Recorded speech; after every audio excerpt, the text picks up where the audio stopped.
সার্জিসকে আমি ফোন দিলে সে ধরে না।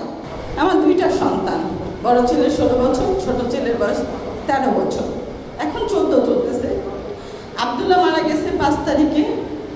আমি ছোট ছেলেকে হসপিটালে ভর্তি করছি 8 তারিখে আগস্টের 19 তারিখে আমার ছেলের ক্লোন ক্যান্সার ধরা পড়ছে, তাও সেটা 3rd স্টেজে।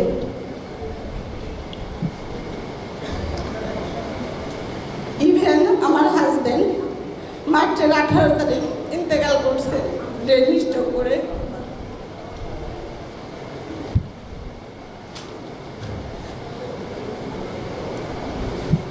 আগস্টের লাস্টের দিকে উত্তরে একটা অনুষ্ঠানে সার্জিসদের সাথে আমার প্রথম দেখা হয়। ও শোনে যে আমার এই অবস্থা, ও নিজে থেকেই আমার বাসায় আসে, আয়েশা জিসানকে দেখে যায় এবং আমাকে কমিটমেন্ট করে, আন্টি আমি আপনার বড় ছেলে, জিসানের জন্য যত দূর করা লাগে আমি করব। ও পার্সোনাল নাম্বার আমাকে দিয়ে যায়। আমি ও পিজিতে যাইতে যায় না। এর মধ্যে সবচেয়ে বড় ভূমিকা রাখে আব্দুল্লাহ কলেজের প্রিন্সিপাল।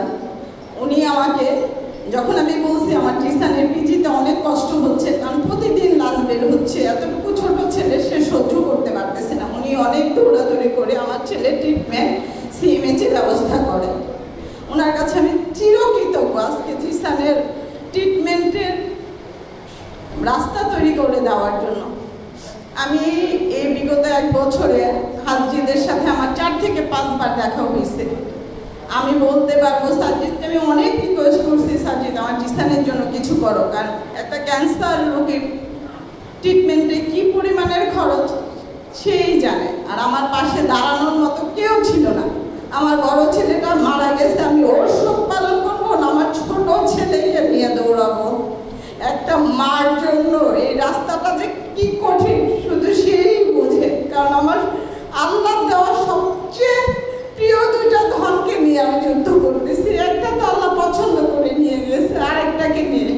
তাহলে এই সরকার, এই এনসিপির হাসনা সার্জিস, আপনি যখন আমার বাসায় যাবেন আপনার সাথে আমার অন্যরকম একটা সম্পর্ক হবে। সার্জিস আমার বাসায় যায় 2 থেকে 3 ঘন্টা আমার মা ভাই বোনের সাথে কথা বলছে।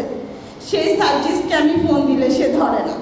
ইভেন আমার ছেলে যে ক্যান্সারটা, এটা 2টা কারণও হয়। একটা হচ্ছে বংশগত থাকলে, আর একটা হচ্ছে আপনি 50 আপের উপরে বয়স হলে। ওর বংশের কারও নাই, ইভেন ওর বয়সটাও মাত্র 14।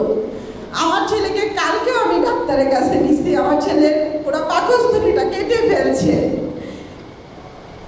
এই 7 অপারেশনের পরে 3 দিন পরে ওকে যখন বেডে দেওয়া হয়, ও শুধু আমাকে বলে, আম্মু আমি আর নিতে পারতেছি না, আমাকে এবার মাফ করে দাও। একটা মা হিসেবে এই সন্তানের কাছ থেকে এটা শোনার চেয়ে মরে যাওয়া অনেক ভালো।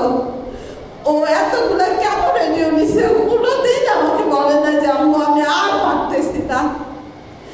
আমি ধন্যবাদ জানাবো আমরা বিএনপির পরিবারে তারেক রহমান স্যারকে। 2nd অপারেশনের আগে উনি বলছে জিসানকে শুধু বলেন শক্ত থাকতে, আর বাকিটা আমরা দেখবো।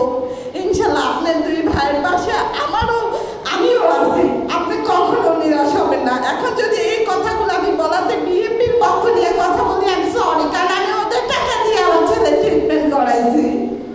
কিন্তু এই সরকার বলতে পারবে না আমার জিসান আমাদের 1 টাকা সাহায্য করছে। আমি এই সার্জিস হাসনা এনসিপি আজ পর্যন্ত যোগাযোগই করে নাই, সাহায্য তো পরের হিসাব। অসংখ্য ধন্যবাদ আপনাদের সবাইকে।